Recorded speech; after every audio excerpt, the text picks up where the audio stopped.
Welcome to You Had to Be There, the podcast where we deep dive into the behind the scenes of the music industry. I'm your host, Julia Gomberg.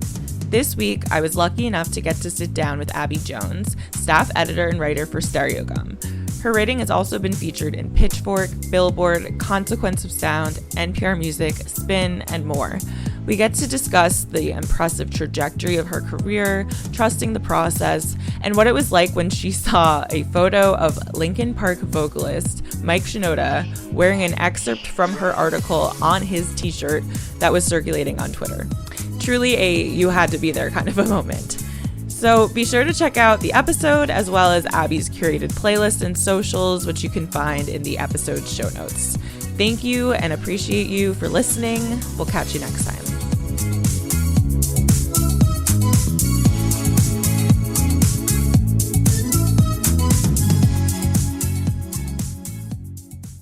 My name is Abby Jones. I am a writer and music journalist based in Brooklyn, New York, and I'm currently an editor at Stereogum. Amazing. Yes, I unintentionally have been a follower of yours for a while, and then I started seeing a repeating pattern that I liked your articles specifically. So that was what motivated me to reach out to you, and so I'm really excited. Thank you. Well, thank you so much. Yeah. I'm super excited. I was like, I have a lot of questions, but we'll get to them. So yeah. Perfect. Yeah. So I guess to start off though, can you talk a little bit about what your relationship was like with music and I guess writing too, growing up? Ooh, okay. So I was born and raised in Austin, Texas, live music capital of the world, as they say. And my dad's side of the family there's a lot of musicians. My dad was a drummer. His brother's also a musician. My cousin's a musician. So music was always kind of something that surrounded me from a young age before I even kind of recognized that maybe other people don't have this much exposure to music all the time. Right. So I started playing piano when I was a kid. And people ask me what it was like growing up in Austin.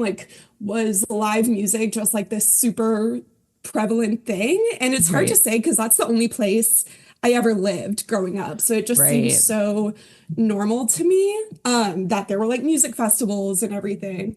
Right. So I think subconsciously the environment I grew up in, it was encouraged to be excited and passionate about music. Right. It was just a very natural thing, I guess, for me to get into music. So I went to Austin City Limits when I was 14. I think that was the first time I went. And that's awesome. That's so cool to say you went at 14 is a really cool age to go to it's so funny thinking about my poor parents dropping me off at the festival. Their tiny little daughter just running in to see LCD Sound System. I can't believe they did that. But shout out mom and dad. Yes. Love that. That's so cool. Yeah. Yeah. And I think in terms of the writing stuff, also my mom loves to say, she loves to tell the story of when I was really, really little, I would ask my parents to, I would dictate a story and they would write it down for me. I didn't even know how to write, physically write yet, but I had this little instinct, I guess, to tell stories. Yeah. So it just kind of, writing was always something that came naturally to me and I enjoyed, and music was also something I always enjoyed. So it kind of just became a natural evolution of me falling into the line of work that I do now. Totally. I always say it's so interesting how it is this unconscious path that ends up always coming together, whether you realize it or not. But exactly what you said, you're just surrounded by it. It's so innate. But then I think the way it flourishes is really how it becomes when you're passionate about it, then it takes that next level. Right, for sure. But that's amazing. I just went to Austin. I'm a noob. I went to South by my first time last year and I was oh my gosh. And I know I missed the height of it, but I was this is an amazing city. I can't believe every corner there's a live band playing. It was just so cool. It's wild. I haven't been to South by in a long time. I haven't been back to Austin in a while. Mm, But yeah, when I was like, yeah, again, in high school and in college, I right. was like trying to get into as many of the free shows as I could that, I could get in as an under 21-year-old. So Yeah, yeah, which is a flex in itself too. That takes skill for sure. well, That's so cool. And then when did you kind of decide like this was something you were interested in professionally, like in terms of writing, I guess? ooh. I mean, like you said, there were always kind of signs. I mean, Hmm. like a lot of people in this field that who are our age, I was very into Tumblr. That was kind of my introduction, I think. And then Mm, through that, started, discovering music specific publications, started reading like Pitchfork and Spin for the first time. But yeah, it was never really something that I considered I could do. It just seemed like such a far-fetched job. Like, right. I guess because it was my dream job. It just seemed so, one in a million chance of getting a job like that. So, and I was also never really, when I was growing up, I didn't spend a lot of time thinking about what I wanted to do for a career. Mm, That was also kind of something my parents they weren't super like, you have to get all A's, you have to get into a good college, you have to do this, this, right. this. They were more just kind of do your best and also make time to do what you enjoy. So I yeah, love I never that. really considered what I wanted to do for a career at all until, it was time to apply to college and I had to pick a major. And I was kind of like, oh Totally. shit, I guess I should maybe start narrowing down what I want to do. So I went in as a psychology major just because I Oh. had taken an AP psych class in high school and I liked it. So I Hmm. figured, okay, sure, I can always change it later if I'm not feeling it. And lo and behold, I was not feeling it after my freshman year. And I had a friend who was in the journalism school, and I was like, okay, I like Oh. writing. I guess I could do this. So I changed my major to print journalism and started working for the school paper. And Hmm. I went to college at the University of North Texas in Denton, Texas. And if you know anything about Denton, it like the music scene is very big there. Like UNT has a huge music program. So it's like Oh. everyone who goes there is either like in a band or they know someone who's in a band. Oh, cool. It's a cool, I always say it's like it's a perfect, at least for me, it was a perfect college town. Like small but Right. not too small. Lots of really creative people there. Yeah, I started working with the school paper. And again, just sort of naturally, I was gravitated towards covering the more musical aspects of the school and of Denton as a whole. Right. Um, yeah, so It that was really sort did kind of work out. Yeah, like I see what yeah. you mean. Like, I mean, I think it just speaks to like that's what you were meant to do in a way. But like, yeah, that Yeah. is funny how it kind of comes to fruition like that. Also, side note, my mom is a psychologist and my dad is a musician. So I was thinking about that when you were saying that. Did you just find that like writing specifically the journalism side, like what did you like about that part of the journalism side of things? When I was younger, I was really into more creative writing, more fiction Hmm. writing. And that's something that as I got older, I kind of fell out of. It's something that I would be happy to revisit in the future.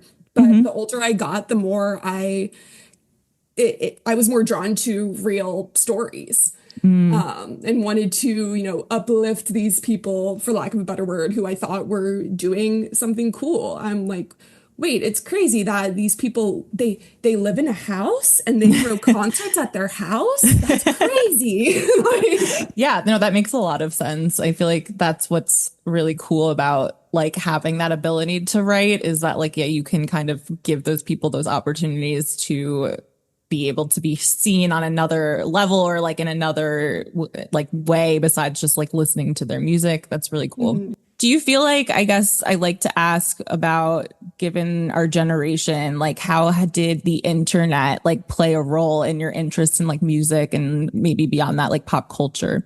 That's such a fascinating question because again, the internet is it's so ingrained. Like I Yeah, feel like exactly. we're just the right age where like I don't really, it's hard to think about my experience before the internet. Right. And we've seen so many like eras of it, I feel like.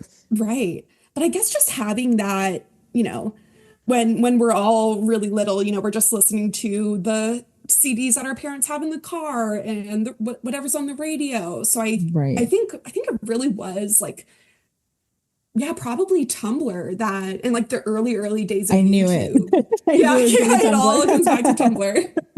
Tumblr. Yep.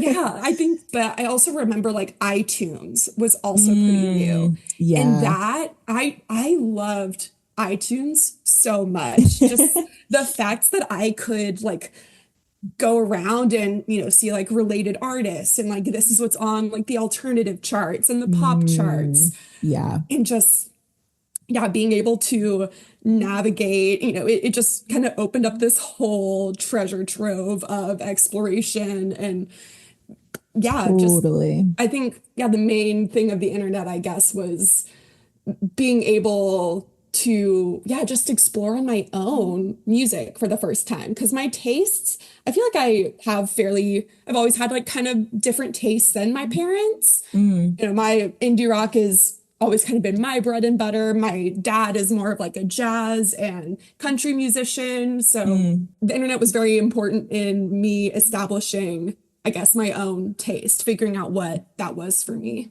That makes a lot of sense. Especially, yeah, iTunes was like not oversaturated. I feel like it was like very accessible and like music discovery because that resonates with me too. Like even I remember they would have like the free download of the week and Yes. like it was just like very accessible, not like overwhelming. It kind of like guided you into like what to explore, but there was still so much like autonomy in figuring out what you liked with it. Also on iTunes, having the ability to like listen to a 30-second sample of a song. That was So also, true. for some reason, that just blew my mind. Like, wait, I can just look up a song and listen to 30 seconds of it?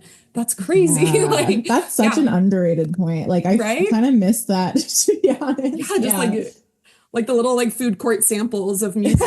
Makes a lot of sense. And even like it just like music videos, like you mentioned, YouTube, that was such a bigger thing. Like I remember they had like music video, like a chart for the top, music video downloads. It's just, yeah, it was like a very different time, but I can see how it was really a time that like shaped you and, your passion with it.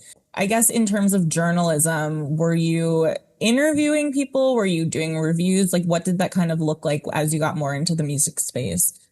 I kind of consider like the start, quote unquote, of my career working for my university's paper.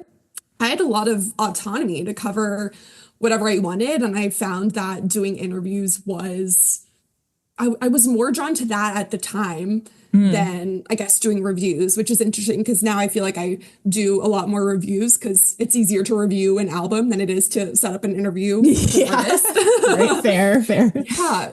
Yeah, but it was definitely, especially being in college and interviewing other college kids and kind of having this peer-to-peer situation. Yeah. I think that made it feel a lot less daunting to me. And I was, I guess, kind of able to work on my interview skills. Yeah, that makes a lot of sense. That is how I felt with starting my podcast. I was like, I'm not gonna like reach out to people, who are on my like list of who I would love to talk to. I started with like music industry friends and then it kind of evolved from there. And then like, yeah, it's the same idea. It's not like they're any less important, but it's like feels, yeah, like a good warm up to like getting the feel for it and all that for sure. Yeah. And then, so how did you, after you graduated, like what happened next?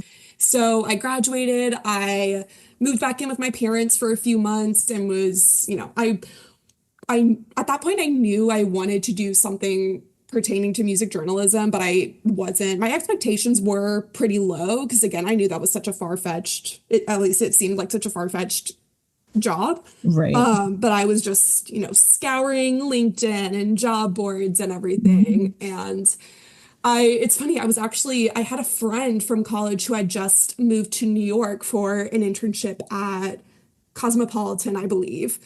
And I had just visited her. And while I was visiting her, I, brought my laptop. I was looking for jobs. I applied to an internship at Billboard. And then I get an interview for this internship at Billboard, and I tell them like, "Hey, by the way, I'm in Texas, just letting you know, I'm not in New York." And they're like, "Well, yeah, would you be open to moving to New York?" And I said, "Okay." I hadn't really thought about it at that point. It was something, I always knew I liked the city, but yeah, I was not expecting. I was expecting it to happen maybe at some point, but not as soon as it did. Wow. So yeah, I visited my friend in New York, and then like maybe 6 weeks later, I was packing up my suitcases, Oh my and gosh. I moved to a sublet also in Bed-Stuy, and yeah. Wow, that's amazing. The Billboard internship was kind of what got the ball officially rolling. Totally. That's really funny. And I don't know if you know, but I work for like the parent company now of Billboard. So very full circle. But but yeah, that's really amazing. Like, and really brave of you to just be like, all right, let's do this thing. Like, I love that. And I think that's like speaks to so much of like, getting that opportunity and going for it. Were you like, how did you feel when you were moving? I wasn't as scared as maybe I would have thought. I mean, it was definitely, adjusting to being in the city, of course, was really hard. I only had that one friend at that point. It felt right to me. Once I like found out I got this internship, it felt, it just felt again like a natural progression. It seemed like, okay, this is the next step. I don't see why not. If I'm not going to do it now, who knows when I will. So yeah, kind of just went for it. Absolutely. And what did you like do in this internship? I was an editorial intern. So I was mostly just doing a lot of news posts.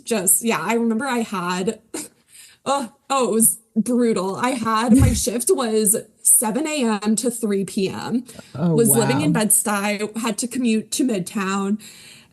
It was crazy. So I was just, You're like, what is the city? Like, what is like, it's right? So probably, I remember I moved in March, and that year, it was a really, really cold spring. So we were getting a lot of snow. No. I don't even own like proper attire because I'm a Texas girl. Right. So I'm just like thrown into this entirely. My gosh. Like walking to the train at like 6 a.m. with snow on me. It was a whole ordeal. Wow. Then got to the office, mostly just cranked out news from the night before, etc. Started to do a couple interviews also, but nothing. It was a pretty small, again, like kind of low stakes project, just kind of getting me. I felt like that was really where I got my footing in like a larger scale. Yeah, I was going to say, it sounds like the perfect like first New York internship to kind of get yourself settled in and then see what go from there. That's an amazing opportunity. For sure. And then, so where did you go from there? So I went in kind of naively thinking like, okay, sweet, I got this internship at Billboard. I'm set. Like, I'm going to get a job. Everything's going to be great. Of course, that's not what happened. So that internship ended, and it was rough. Like, it was rough finding a full-time job. Who knew? Right. Totally. So I took on like a retail job for a while, and kind of my one qualm, I guess, with at least my experience in college was I feel like we didn't learn how to pitch stories to editors who we maybe didn't already know. Right. Because that's so much of the job now. So many people are just full-time freelance, and that's what we have to do. And I didn't have those skills yet. So I was, again, kind of figuring out how do I navigate this now? Eventually got a editorial fellowship at Pitchfork a few months later. So again, it was like an internship kind of situation. Like it was a limited amount of time. So New York. So New York, always like in the back of my mind, I'm like, when am I going to get a full-time job? Like that I actually like know what I'm going to be doing a year from now. It felt like a dream come true getting to work at Pitchfork. It was definitely yeah, definitely an insane experience. Felt a lot different than Billboard. Yeah, just because of, the history of Pitchfork, the culture behind it, Right. really getting into, yeah, that talk about, writing reviews. That was like when Yeah. I really For those who maybe, I feel like everyone knows Pitchfork who would be listening to this, I would think. But yeah, they're known for some really ruthless, but like honest and I think like well written reviews. Like, what has that experience been like? And I guess more like the negative. Has there been like, have you experienced any backlash with reviewing? Oh yeah, yeah. I mean, it's so interesting. Something that I kind of learned is like the hardest type of review to write is kind of the middling review. It's really easy to fawn over something you love and you genuinely think is excellent. That tends to kind of flow out easy. And it's also really easy to crank out 600 words on an album that you think is garbage. But it's like the in between. It's like, the high 6 to low 7 area. That's where it kind of gets tricky. And yeah, just thinking more, putting your thinking cap on, thinking critically about like what makes this music good and figuring out, what does good music mean to me? Because it's also dependent on the writer, I think. Yeah, that's really interesting because I'm not like I love reading reviews, but I'm not well versed in understanding the like psychology, I guess, behind them. Like, how do you determine, like, if let's say you're assigned an album or something, like, how do you write a review? Like, what is your process with it?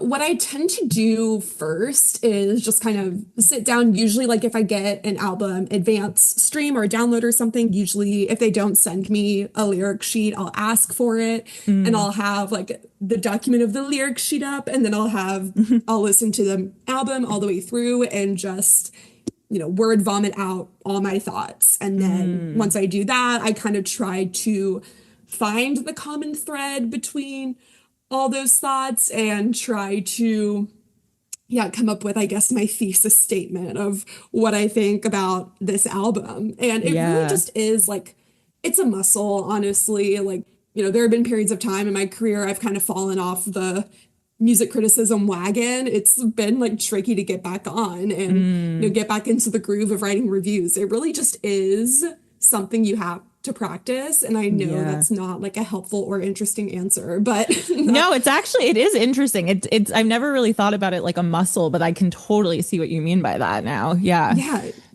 Yeah. Like discerning what does good music mean to you, essentially. Right. Like it's so technical, but it almost sounds intuitive on some level also of just like, because I mean, that's what music is, right? Like, it's not about like, oh, well, this is good because it has this key change and like all the technical things. It's like how it resonates with you. Right. And I think that's what I admire about song reviewers, because I'm like, how do they write it so like you do a really good job of like articulating it. And I always like, I'm like, yeah, I agree, even if I like haven't listened to that. Yeah. I also think, just like listening, I think listening to more music helps, like beyond what you've been, assigned to write about. I remember like, especially early on in like my Pitchfork fellowship when, I wasn't having a ton of work to do. I kind of had some downtime. I would just, go on like Rate Your Music or even go like in the Pitchfork archives and see like, okay, what are these like quote unquote classic albums that I need to listen to that that can help me like contextualize all of this. So that was fun. There's so much to learn and to like just like hear so many perspectives. I'm also curious, like, how does the rating system work with Pitchfork, like numerically speaking? I don't see why I wouldn't be allowed to talk about this. Oh, okay. On Twitter, I'm allowed to talk about this. Okay. But also, like, I haven't written for Pitchfork in a while because I'm married to Stereogum now. Yes. But I feel like I always see on Twitter like all the writers vote on the score, and then the score is the average of all the votes. Like, that's not true at all. Oh, it's not true. Oh. I'll say my experience. When you write a review and you turn it in to the Pitchfork editors, you give a suggested score, like just what you think the score should be. And if it's like a smaller indie album, usually that'll be the score that's attached to it, or the editors will help you think, I have a tendency to, I think, give a higher score than maybe what my words imply. So I definitely had editors be like, I think we need to, based on what you said, I think we need to tweak the score down a little bit. That's interesting. Yeah. So like things like that, it's kind of a back and forth. For like a best new music or a bigger album, that's when more people will weigh in if they think this is an album that is potentially going to, cause some big waves, get a lot of eyes on it. That's bigger albums like that. That is a slightly more collaborative process, but it really is just like between the writer and the editor. Yeah, no, that makes a lot of sense. I'm glad you debunked that like average thing, because I was like, I've seen that on Twitter too, and I was like, really? It's like they don't have the time to do that. Right, like, exactly. That's crazy. Yeah, exactly. I was like, I can't imagine that they dedicate for the amount of reviews that come out. I was like, no, that doesn't make sense. That's really funny. So yeah, you were saying this was like sort of like more an internship. What did you end up doing after that? And did you feel like you would like how are you feeling, I guess, with the trajectory of your career at this point? Yeah. What I will say about my experience at Pitchfork, I mean, it's definitely, being like, how old was I? I think I was 23, 24, being that young of a woman at a publication like that definitely felt very daunting, but it kind of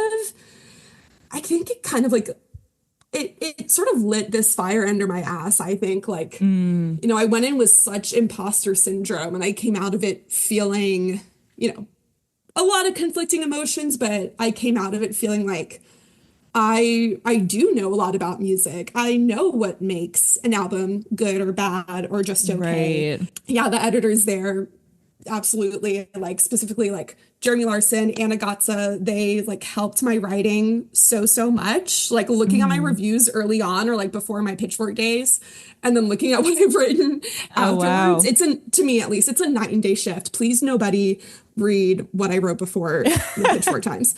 My writing just I think it improved so much. That's amazing. From my time there. So that was kind of my big takeaway, I guess. But of course, again, finding a job was hard. Yeah, for sure. And this was also, so my fellowship ended at the end of 2019. Oh. So yeah, it's a website. I don't even know if it exists anymore, so I'm not even going to say the name, but I ended up getting a job at essentially just like this content farm, a website owned by a marketing agency. And we were just cranking out some slop so they could sell ads. That was essentially what it is. The higher ups didn't really understand how editorial worked. And I felt like I could not put my true skills to good use. And I tried to make the best of it while I was there. But yeah, and then, we got into 2020. And then, of course, it was really hard finding a job. And I even got to a point where I was like, maybe I'm not cut out for this, or maybe this is just not like, I was so burnt out from writing. Yeah. So I was scheduling Zoom calls and just like chats with like A&R label people of labels that I liked, and, just trying to get a feel of what's your job, trying to make as many connections as I could. And then I got a DM on Twitter from one of my old editors at Billboard who had moved to Consequence of Sound. And she DM'd me saying, "Hey, Abby, we need a news writer." Oh my gosh. So I was at Consequence for a couple of years. Yeah, that job and my job now at Stereogum. It was really just, I had already kind of had this rapport with someone there. I had already made myself known one way or another. Yeah, totally. And then the opportunity found its way to me, which is very lucky. That's definitely not everyone's journey. yeah, again, I think that just fate has a weird way of Yes. working things out. I agree. I always say this is like a woo-woo positive podcast. Yes. Because it's just, it comes up in so many of my interviews with people. And I just think that's like, you can't deny it. You know what I mean? Like Yeah. it's just, and I think it's also, I do believe in luck and fate and all that, but I think it's what you're saying. It's a testament to your work too. And like, they wouldn't have reached out to you if they didn't, really believe in you, and you're who got yourself there. So I think that is to be taken into account for sure. Yeah. Especially, I have to remind myself that, definitely. yeah, no, of course. And I'm glad you mentioned like imposter syndrome. That's another theme. Like I definitely hear a lot, and if of course experienced myself, but I think, yeah, like you can have your self doubt, but like when you're really passionate and your work speaks for that, like then that's what will get you to the next thing. And so I'm so happy to hear that that's what happened for you. Yeah, for sure. Yeah. So Consequence of Sound. So then what were you writing for them? I was only a part-time news writer for, I don't remember exactly how long, but maybe about like 9 months to a year in or so. I got promoted from part-time to full-time. And then I had more of a hand in being able to, do more features, do more interviews, doing more like long form feature type stuff. Because doing news, it's fine. It's whatever. Someone's got to do it. Right, right. It's not necessarily like the most fulfilling work ever. Yeah, it's not like it's terrible to do, but yeah, it's not where you can really like, it doesn't have as much heart to it, I guess. Right. It's not as creative or I can see what you mean with that. Yeah, that's interesting. Did you start to get to interview like artists that you were like admirers of, or like, like how was that? That was crazy. I mean, especially because it was also, this was still like 2021 maybe. And I think, at that point, a lot of interviews had moved to just being over Zoom or just over the phone. Right. So again, I think that was a kind of worked out in like as like a kind of soft intro to interviewing artists that, I've been listening to for years. Like I had a phone call with Ben Gibbard, and that was crazy to me. That's so cool. I'm a huge Death Cab fan. He's super nice. Love to hear that. He's very nice. Good. So, but I think, if that was in person, I think I probably would have like shit my pants. But over the phone, it was a lot more manageable. Yeah. That's there's definitely a con to it also. Like now lately I've been getting back into, I think more people are open to doing more in-person interviews now. It's more accessible. Right. And I definitely find that adds, I feel like you just feel it. You feel the in-personness of like an interview that's conducted in person, so pros and cons. Yeah, I think that makes a lot of sense for sure. But like I can see how that was like a really great like transition into getting more comfortable and familiar with it. For sure. Yeah. I'm just like, sorry, I'm like literally feel like I'm going through your resume, which I don't normally do with guests, but I'm just so fascinated by the whole trajectory. After that, how did you end up where you are today? I guess is a good next question. So at some point in my trying to pitch and do freelance work phase. Just trying to I think this might have been when I was part-time at Consequence. So I was allowed to pitch other music publications. There wasn't like a non-compete sort of thing going on. So I kind of had that. I had a good freedom to sort of, branch out and. Totally. Yeah. So I was, of course, had been a big fan of Stereogum for a long, long time. Even I remember, so when I had my Billboard internship, at the time, Stereogum and Billboard were owned by the same parent company. Scott, my boss, he has since bought Stereogum back. So now we're totally independent. But at the time, I remember like walking into the Billboard office and like seeing the cluster of Stereogum desks and thinking like, oh, they're so cool. Like, I just want to write about indie rock all the time. Like one day that'll be me. So again, kind of manifested it. Positive podcast. Yes. So they do, Stereogum does a lot of anniversary pieces. So, so like such and such important album turns 10 or turns Yeah. 20. So I was thinking, that seems like an easy thing to pitch and to do. I had been wanting to do a Pitchfork Sunday review, but that tends to get like pretty competitive, I think. Right. And yeah, I'd been a big Rilo Kiley fan as a teenager, and I realized that Takeoffs and Landings was turning 20. So I pitched anniversary piece for that to Chris DeVille, who is still the features editor at Stereogum. And I had no correspondence with him before this, but he replied really quickly and said, we were just going to handle this in-house, but yeah, we'd like to have you do this.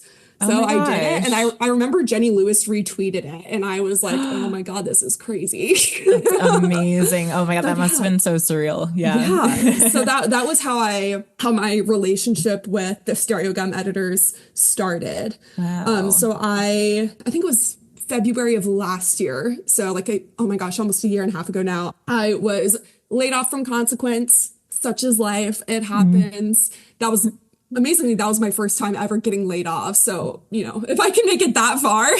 Exactly. Can't complain too much if that was my only time.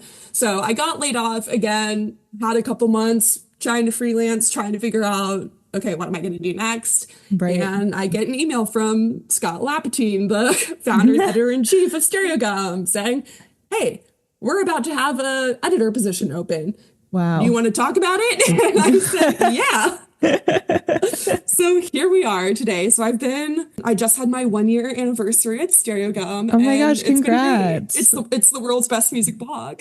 I agree. I really do. Stereogum has always been my favorite. And it's never been like a conscious choice. It's just that, I think I'm a very nostalgic person too. So I love their anniversary, reflect that kind of stuff. But I also just find, I don't know, it feels very accessible. It feels like it's like reading, especially your stuff feels like it's like a friend that I trust with their taste in music. And yeah, it's just, there's something, I don't know, more personal to it that I really like. So yeah, that's amazing. I'm so glad that he reached out to you and believed in you. And yeah, that's so cool. Me too. yeah, for sure.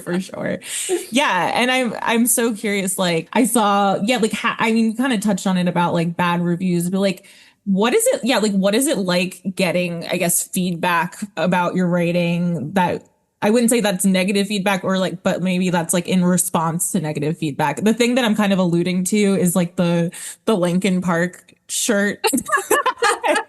I had a feeling. Yeah. For context, again, Stereogum, we have such such a, the readership, there is a really strong community, we have a Discord for paid subscribers, and everyone just kind of talks to each other. And, we have repeat commenters who are just always in the comment section. So we know that the average Stereogum reader does not like Linkin Park.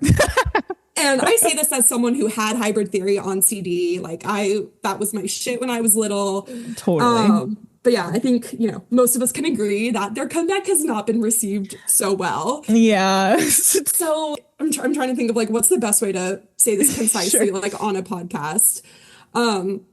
I said something sarcastic about Linkin Park, thinking that, only Stereogum readers would read it. And then I wake up one day and I check Twitter, and Mike Shinoda is wearing what I wrote on a t-shirt. And I thought that was so funny.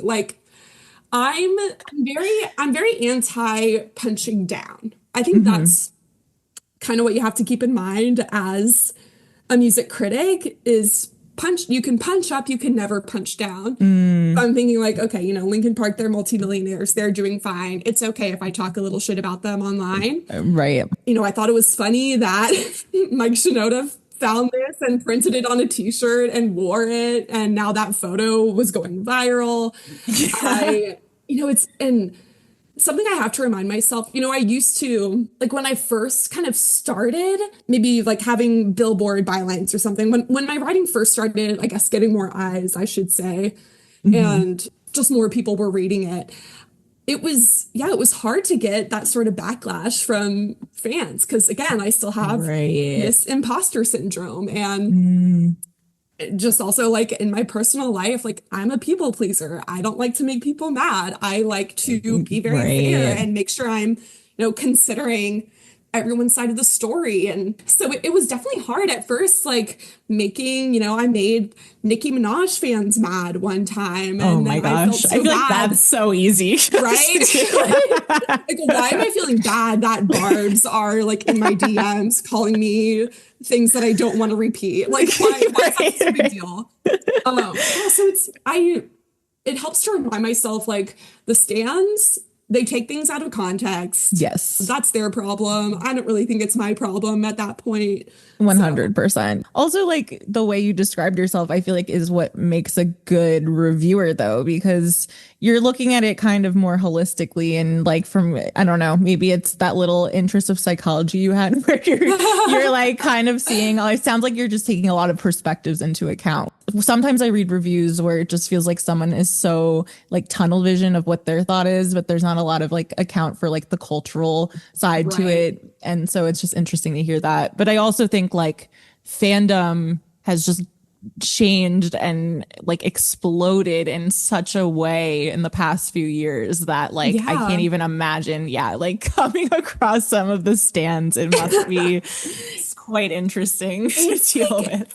It's genuinely concerning if I think about it too much. Like, especially like Elon's Twitter has, of course, like the regulation. It's so hard to like get hate speech or any sort of like mean speech taken down. I would love to be proven wrong, but I've never seen like a major artist tell their fans like, hey, please calm down. Yeah. That's like, if anything, the artists egg it on. Yeah. So it's just it unfortunately it comes with the job. You learn to have a thick skin. If it's any consolation, I interviewed like a charts analyst for Billboard, and he was telling me that like he literally just reports like statistics and like K-pop fans come for him. Like there's just no avoiding it. I think like he's like, I'm not like making this up. Like you can't get mad at me. But yeah, it just sounds wild. And that's what I sort of was in the beginning when I was asking about internet culture. I was just curious because I feel like it's become so accessible for better or for worse. But it's also interesting because especially with the Linkin Park example, like Mike Shinoda like clearly had a sense of humor about it. Like so then like why can't they also like I guess exactly. that. Yeah. Yeah, of course I retweeted that picture and I said, again, something sarcastic, like I'm thrilled to announce I've reached the milestone of my career where artists are printing my disparaging remarks on a t-shirt. Obviously, like to me, that's a joke.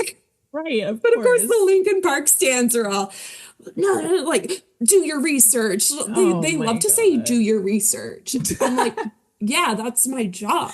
Yeah, like, what did you think I did? Yeah. And people love to feel like morally superior and just, everyone wants to feel morally superior. They want to feel like they are rewriting history for the better. Yeah. I think, of course, I'm making big generalizations, which is something I've critiqued fandoms for. So I'm it. But I think it stems from a lot of insecurity. I think. They have beef with like anyone and everyone. Like it's like other fan stands have like, the Nicki Minaj versus like the Meg the Stallion. Like I think they're just looking for someone to, like they can challenge someone to prove that their taste or their favorite artist is the best, which like, I understand, but like, maybe log off, go touch some grass. Maybe log off.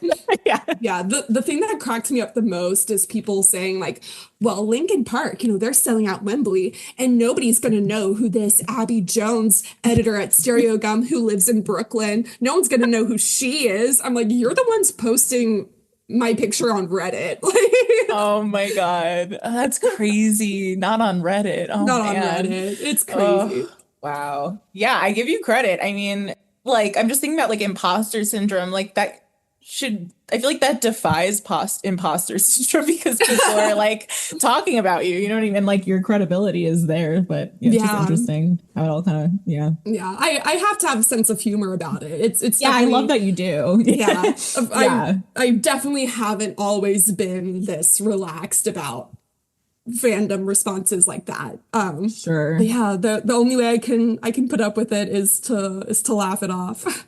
Yeah. Do you ever like in the past or like I guess currently like ever put something out where you're like you have reservations or do you just feel like it's part of the job at this point? Yeah, Stereogum has such we don't quite, we don't have that reputation that like someone like Pitchfork has of being snarky. Right. But we are snarky. It's interesting. Yeah, I know what you're saying. It's that's why Stereogum does have this like very like tangible community feel. Like I'm not super involved in it, but even when I see like I interact in like the comment section even on Instagram on Stereogum more than like any other editorial because it feels safe for some reason. I don't know. There's just it's interesting that so that's probably why I've never really felt like writing something. I've never published something like thinking I'm gonna ruffle some feathers. Right. So good. Yeah. I mean, as you should. Like, should not worry about that. What's your day-to-day like now? Like, how much do you write in a day? Like, yeah. So we have a big master Google sheet, and we have, in there we'll put different news posts. It sounds very boring when I actually like read it out loud. Again, like mostly what I do is news posts, like so-and-so posted this song, so-and-so did this music video, whatever. Right. And then with any free time, that's where I'll work on album reviews or interviews, or I'll, actually start going through my emails and like listening to the music that people pitch me and finding new music on my own that maybe we cover. So it's pretty, it's all very flexible. I feel like I blow people's minds when I talk about like Stereogum behind the scenes because we're such a small team. Yeah. So it's like a very, very skeleton crew vibes, like 5 full-time people.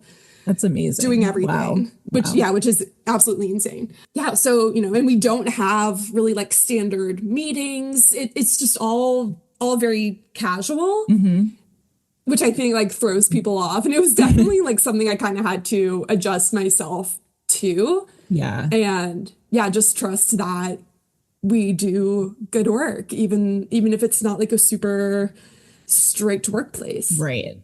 Yeah, no, I mean, and it sounds like your experience leading up to it like really set you up for success in that kind of environment because you constantly had to kind of figure out what the next move is, which sounds like that even is in your day to day. So every day can be different, honestly. Yeah, you might have like a surprise celebrity death, that always happens.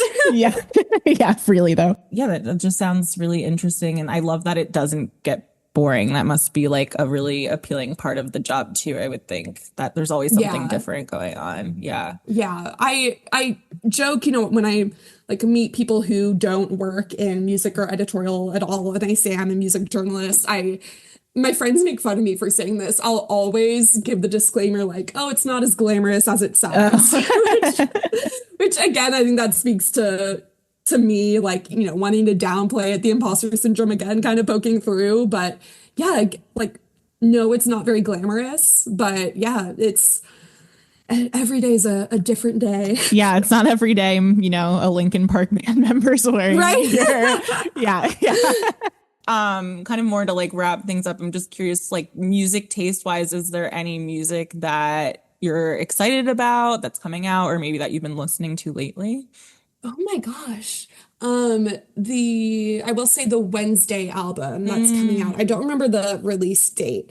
Really, really good. Awesome. Excited for that to be out in the world. I'm liking the Alex G album that's about to come out. Love Alex G. And I'm I think this is kind of the consensus take among his fans. I was nervous like everyone was when he signed to a major label, right, whenever that was. But I feel like it sounds like he's using that to his advantage. And it's, he has this bigger budget now and he can make music that, we'll always love the lo-fi Alex G, but it is cool to hear like how he can sound in like a really nice studio and just like really, really go all out. It's been cool to see that progression. Absolutely. Yeah, that's really true. He's like one of the few that I can think of that's had like a very smooth transition with with that. That's good. And we love Alex G. I also ask my guests to curate like a short playlist of songs. So I'll definitely have you do that if you're down for it. Yes, I would love to. Okay, amazing. Awesome. Well, so my last question is, if you had to give your music career so far an album title, what would you name it? Ooh. I want to say like Following Fate. Ooh. Is that corny? I like the alliteration. I was going to say I like the alliteration of it. Yeah. Okay. Yeah. And I think it really encapsulates everything you kind of talked about. Yeah. Yeah, it just everything all kind of worked out. But that's not as good of an album title. Right. Everything worked out. No, we'll go with Following Fate by Abby Jones. That sounds great. I would listen to it for sure. Perfect. Well, awesome. Thank you so much. This was super fun. I appreciate you letting me pick your brain. And yeah, it was just really cool to get to speak with you. Thank you. Yeah, I'm honored. Thanks so much for having me. Varsity